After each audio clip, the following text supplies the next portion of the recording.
안녕하세요. 국제간호사 길라잡이의 저자 미국 간호사 김미연입니다. 오늘은요, 신체적인 장애를 가지고 있는 사람이 미국에서 간호사로 취업을 하려고 할 때 과연 그 취업에 제약을 받을 것인가 굉장히 고민이 많이 된다는 다양한 고민 상담들이 문의가 오거든요. 그래서 그런 부분에 대한 이야기를 좀 나눠볼까 하는데요. 우선 미국에서 취업이 이루어지는 과정을 보면 구직 공고를 병원에서 내죠. 우리 병원 무슨 병동에서 무슨 시프트 간호사를 몇 명 뽑습니다 하고 공지를 띄우면 온라인상에서 이제 그걸 본 지원자들이 지원을 하죠. 근데 지원하는 서류들은 대부분 이력서, 커버레터 정도지 그 이외의 개인 정보를 포함하는 자료는 아직 내라는 이야기를 하지 않아요. 학교 어디 졸업했는지, 경력은 어디인지 뭐 이런 정도. 그리고 나서 병원 쪽에서 만약에 내가 마음에 들면 인터뷰 계획을 잡고 인터뷰를 마친 다음에 이 사람이 마음에 들면 오케이, 우리 당신을 하이어 하고 싶습니다. 고용하고 싶습니다. 고용 절차는 이렇습니다 하면서 이메일로 쭉 줍니다. 그 가이드라인을. 근데 그 가이드라인을 주기 전에 대부분 오퍼레터라고 불리는 직업 제안서를 주는데요. 이 직업 제안서를 받는다는 의미는 당신은 우리 병원의 인플로이가 직원이 되었습니다. 축하합니다 하는 의미거든요.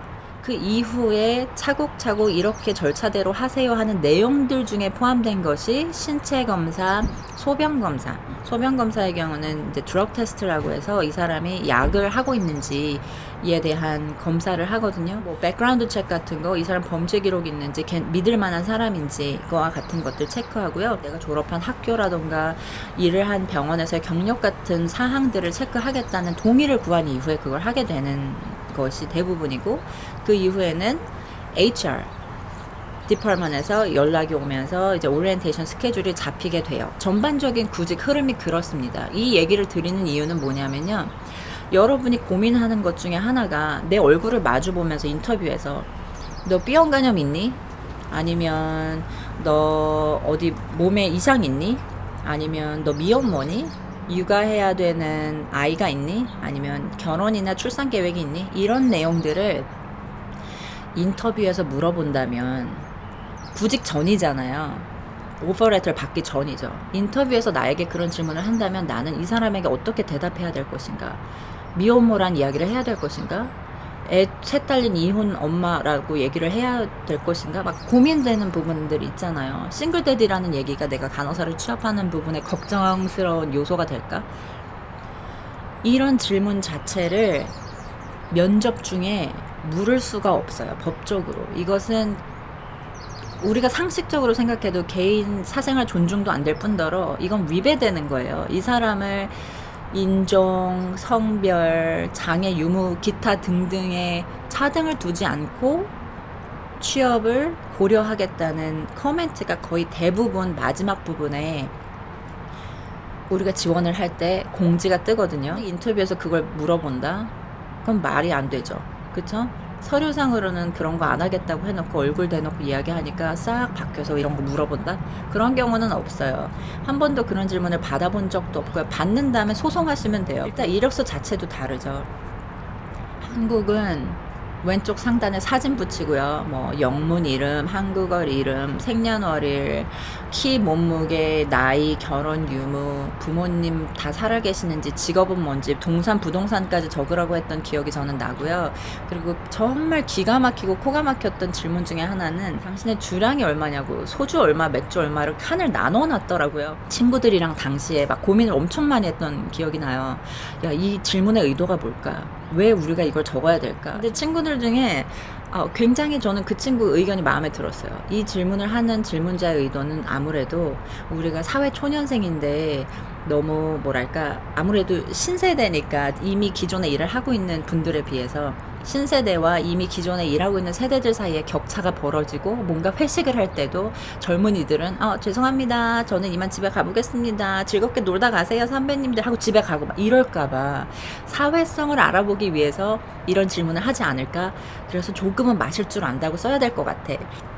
그래서 저의 경우도 얼마나 마실 줄 안다고 해야 될까. 그래서 소주 반병, 맥주 2잔 뭐 이렇게 썼던 걸로 기억이 나거든요. 아무튼 여기는 그런 거 없어요. 내가 어디 사는지, 집이 자가인지 전세인지 뭐 월세인지 집 주소는 적거든요. 근데 내가 집을 소유하고 있는지와 같은 그런 정말 사생활이고 개인적인, 간호사로 일하는데 하등에 상관이 없는 질문을 하지를 않아요. 그리고 할 수도 없고요. 해서도 안 되고요. 그럴 수는 있겠죠. 이제 여러분들이 고민하시는 거, 오퍼레터를 줬다가 이제 나중에 신체 검사를 하는 과정 중에 이미 구직을 하겠다는 의사를 병원이 간호사에게 밝힌 이후에 신체 검사 받고 혈액 검사, 뭐 소변 검사 하세요. 이렇게 가이드라인을 주는 과정 중에 여러분들이 이제 퀘스처네어를 해야 되는 경우는 생겨요. 질문에 답을 하는 거죠. 결핵을 앓은 적이 있냐, 아니면 헤파타이티스를 앓은 적이 있냐, 과거에 수술한 경험이 있냐, 했다면 어떤 수술이었고 뭐 몇 년도에 했느냐 정도의 질문을 하거든요. 이미 그 질문지에 답을 하고 있는 나는 병원에서 직업 제안서를 받은 이후에요. 고용하겠다는 의사를 병원이 나한테 밝힌 이후에 이런 질문에 답을 하게 되는 경우가 많고요. 그리고 신체 검사를 할 때도 특별히 내 건강상의 어떤 메디컬적인 이유를 묻지는 않아요. 그냥 피지컬리, 신체적으로 50파운드 이상의 물건을 들 수 있냐라던가, 어깨가 제대로 다 돌려지냐라던가, 허리가 굽어지고 무릎을 굽힐 수 있냐라던가, 신체 선혈을 활용해야 되는 경우들이 간호사들 많기 때문에 통증이 있거나 뭐 목을 돌려야 되는데 못 돌리거나 이런 거 없는지 정도를 확인하지, 다른 확인은 다른 부서에서 합니다. 인사과에서 면역 기록을 가지고 오라는 이야기를 듣게 되실 거예요. 취업 그 절차가 거기까지 가게 된다면. 그럼 그 절차 중에 그동안 받았던 이뮤나이제이션 레코드를 다 들고 가셔서 나 이런 거 있습니다. 없으면 받으시면 되고요. 입수 헤파타이티스 B에 관련된 고민이 되신다면 그때 언급을 하시면 돼요. 나 헤파타이티스 B 파지티브인데 내 상태는 어떻고 수치는 이렇다. 업무에 지장이 없다는 이야기를 예전에 신체 검사하면서 들은 적이 있다 정도를 필요하신 경우엔 얘기를 하시면 되는데, 아마 그렇게 구체적으로 물어보지도 않을걸요. B형 간염을 가지고 있는 간호학과 학생들, 간호사들이 차별을 받으면서 학교에 지원한다던가 간호사로 구직을 하는 경우에 차별을 받는 경우가 많은데, 그런 경우가 없도록 업무에 지장이 없다는 거, B형 간염이 있어도, 따라서 평등한 구직의 기회를 제공하시오 하는 편지가 연방정부에서 내려온 적이 있어요. 그래서 여러분들이 미국 간호사를 꿈꾸고 계시다면 내가 꿈꾸고 준비해야 되는 것들 얼마나 많아요. 영어 공부도 해야 되고 이민법도 알아야 되고요. 병원 구인구직 공고도 살펴봐야 되고 인터뷰 준비도 해야 돼요. 머리가 터지잖아요. 할 게 너무 많잖아요. 거기에 말도 안 되는 이런 신체적인 상태 때문에 걱정하시는 고민은 보태지 않으셔도 될 것 같아요.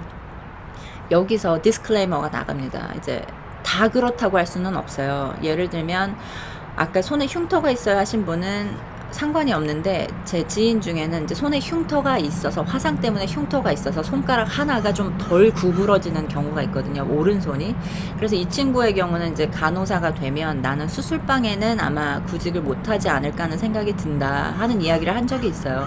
수술실에서는 정말 델리케이트한 작업을 해야 되기 때문에 이 손의 움직임이 제대로 할 수 없는 사람이라면 아무래도 간호사로 일하는 데는 힘이 들겠죠. 그리고 자기가 구직을 하기를 원하지 않지 않을까요? 내가 100% 펑션할 수 있는 곳이 아니라는 생각이 들면 저는 제가 좀 불편할 것 같아서 아마 그쪽보다는 다른 더 많은 진로를 선택할 수 있는 분야를 선택할 것 같아요. 까마귀들이 이제 그만하라고 하네. 저도 이제 가서 주말을 살겠습니다. 네, 오늘도 여러분의 꿈을 캘리포니아의 이 선샤인 스테이트에 좋은 기운을 담아서 여러분께 좋은 굿 바이브 보내드립니다. 좋은 하루 되세요. 안녕.